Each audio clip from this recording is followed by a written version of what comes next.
guys, welcome to A Brazilian Accent. It's the first edition of the WN's, the women's chapter for Brazil Investment Week's official podcast. And I'm here with the lovely ladies, Bella and Luisa. I'm going to ask you guys to introduce yourselves very briefly, and then we'll tackle the conversation on being a female in investments.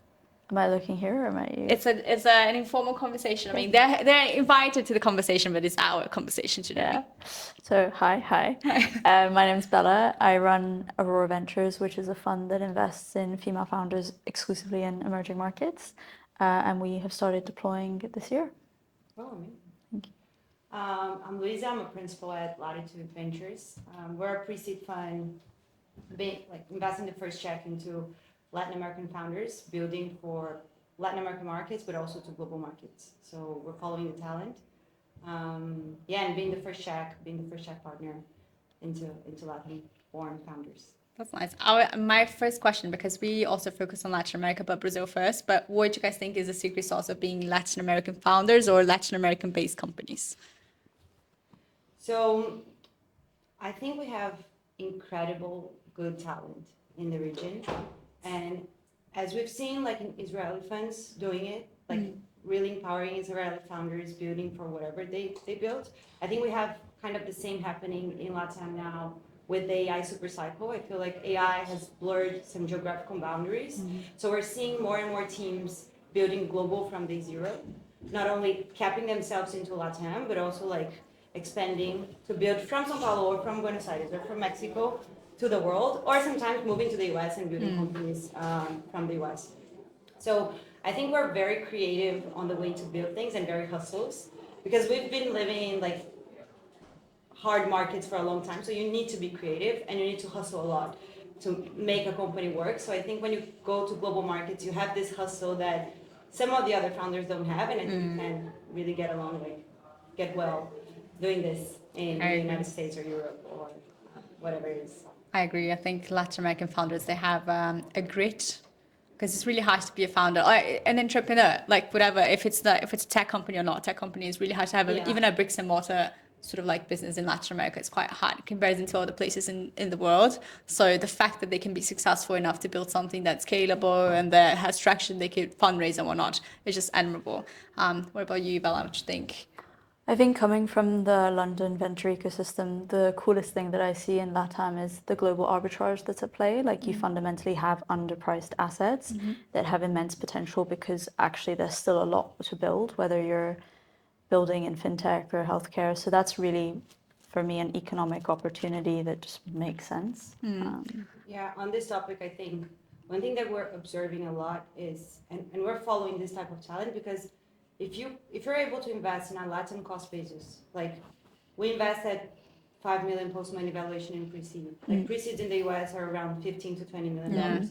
And if those companies are able to get out of Latin America and like be exposed to global outcomes, you have an arbitrage, like insane arbitrage that you can create by investing in underserved talent pools and then helping them plug into Silicon Valley or like Europe, and then increase the chances of them being successful in the outcome side. 100%. So it's been interesting to see like this dynamic. And we've seen so many businesses that are scalable and that are great case studies in all sorts of sectors. But I feel like primarily, top of mind is like fintech, such a big thing for Latin America, but healthcare and women's care, I guess, like the femtechs in Brazil are humongous business. And in London, there are humongous businesses as well. In Sweden, with Hormona, like humongous businesses. But it's very interesting to see the European and I feel like there's always American interest in Brazilian companies because of the proximity to the region.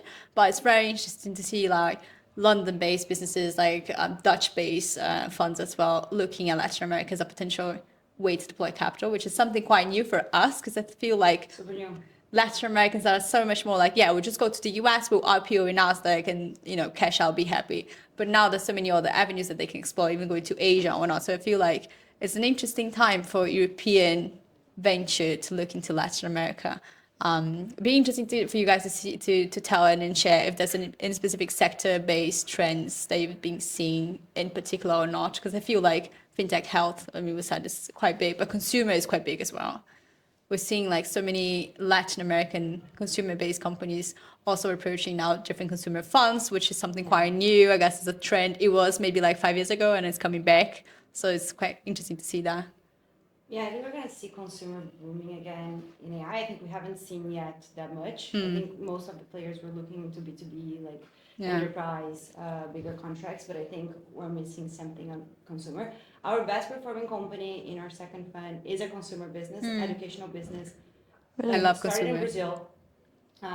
They were building a language learning app on WhatsApp, so you could learn WhatsApp. You could learn English on WhatsApp with whoever you wanted to. And they scaled so fast to like 3 million users, 180,000 paying customers. And now they're like live into 40 countries. Starting in Brazil, the founders moved to San Francisco now, but like it's mostly a Brazilian company, selling to Brazil and some other countries now, but focused on Brazil. And it's consumer. Like when we were to invest, like we were like, do we think like Duolingo is going to do this, or like ChatGPT is going to do this? And this is the best performing company. So I think there's some low hanging fruits that we will see in consumer that I think is pretty interesting. And it's interesting that you say it's like born in WhatsApp, because WhatsApp is one of the biggest, cases in Latin America and Brazil. Primarily, like everybody uses WhatsApp. WhatsApp pivots a lot of different new features in Brazil, and I feel like Latin Americans in general, we are born digital. Which is like with pics, or even speaking to people here, like some of the things that we see in London, and mind you, London is a top economy. You go like, but they're just so behind. Not really, but and so it's interesting to see the interest. And also, I don't know if you guys see that, but when we speak to the London Stock Exchange, it's interesting to see that they are also quite focused now in Latin America.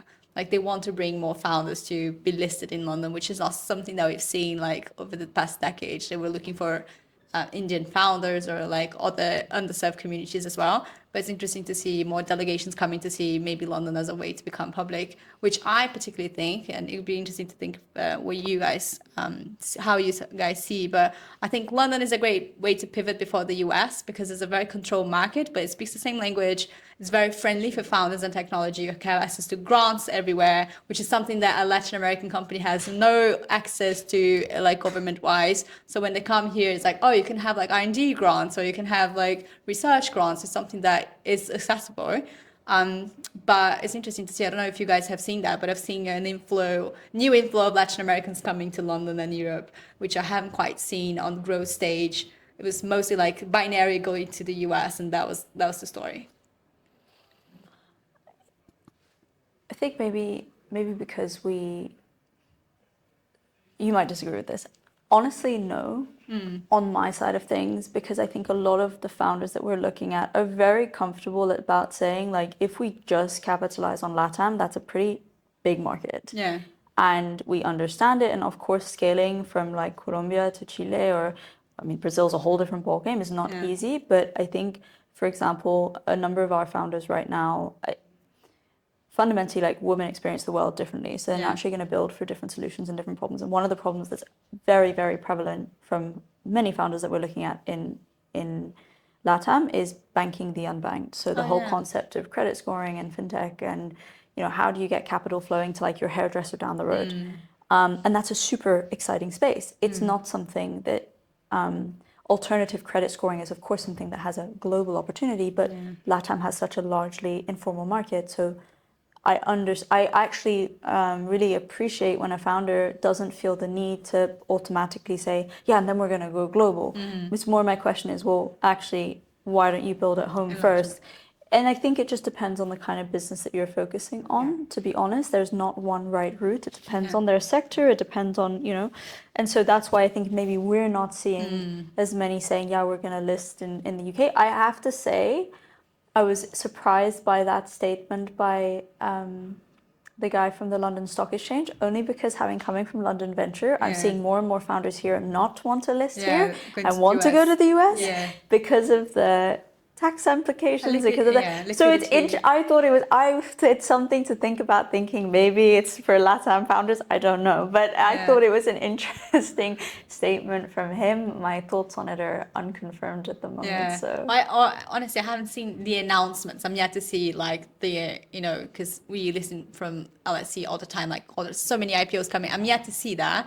I see that they're trying to make the environment more attractive with the Pisces new schemes and whatnot. So they're trying to make it sexy, which is interesting, because like Nasdaq doesn't have to do that. They have the name and they can bank on that. But also it's interesting to see that it's a lot cheaper to list here. Yeah, of course. So, I mean, the environment is friendly, but it has its challenges. Like, it doesn't have the same liquidity. But being a microcap in the UK is one thing. Being a microcap in like the US is just a minuscule stock. It's so hard. And I think, I mean, I've worked with Nuvini. So when I did Pierre's IPO with Nuvini, so I coordinated the IPO with them. So I saw the challenge of being like a very well known in Brazil, and then being pretty much like, honestly, a nobody in the US, which it is what it is. You have to build like a personal brand and whatnot. So it's really harsh to succeed in the US market. It's so competitive.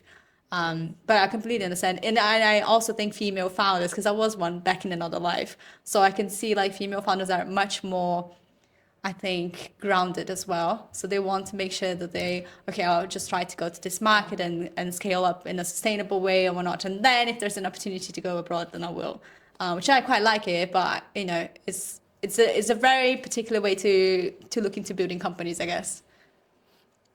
Yeah. Yeah, what we talk a lot about global ambition, and this doesn't mean like that you need to conquer global markets from day zero, but you need to have that unbounded ambition to be the best in whatever you can do. If there's a lot of companies that the best market is Brazil and you should be building in Brazil, you should be in Brazil, your clients are in Brazil, you need to build relationships. But as I mentioned, like I think there's some sectors now that because of AI, you need to go global from day zero. Otherwise, like Brazil is not big enough as a market. And I feel like SaaS was not that big in LatAm. No. Like we never had like a new bank of SaaS. No. And because you have a cap in the market, right? Like you have monthly subscriptions and you're gonna pay that and you have a cap at some point. And Brazil, because it's big enough, some people kept themselves into the market instead of like being a sales force and selling globally. But I feel like we have some interesting markets in Brazil and Latin America that we like to call like anti-AGI. That is basically like those markets that are highly regulated. They're deeply connected to the Brazil way of working. You need relationships, you need deep integrations with the systems. So I think those markets are the ones that are going to succeed the most in Brazil right now. And this could be like credit infrastructure, fintech, security. We've seen a lot of biddings, like government biddings or whatever. 100%. Litigation, massive. Legal, tax, like all those type of things. Like none of the big models are going to figure out because it's so complex. Even agribusiness, I would Exactly. actually, argue that we don't have lots of like ag techs in Brazil that are scale ups I'm because of craving that. ag techs now. Yeah, Like, why are you not building this? Like, Come to Luisa, you guys. come. Yeah, I know it is interesting, isn't it? Because you say like, well, Brazil is like top, like it's agribusiness, like first top of mind thing that you think of, but at the same time, I think it's so particular. Like I remember one time I had to explain like a CPR, like what it was a settlage produto rural to an investor in the UK, and they were like, I don't get it. Yeah, and like the notary system and everything is just so particular to the region, so it only makes sense to build something at scale there and then see if there's an opportunity. But to be fair, what we see, and funny enough, we saw a lot of different companies that were agro-based companies, and the way that they pivot an opportunity online, like abroad and global, internationally, is through fundraising via FIGICs, so like different funds. So they find a way to fintech or whatever. It's like transform their business in a fintech way and then use it to their advantage. But the business itself and the core product is still local, which is an interesting way to see it. But you have to have a very interesting structure to be able to make it happen.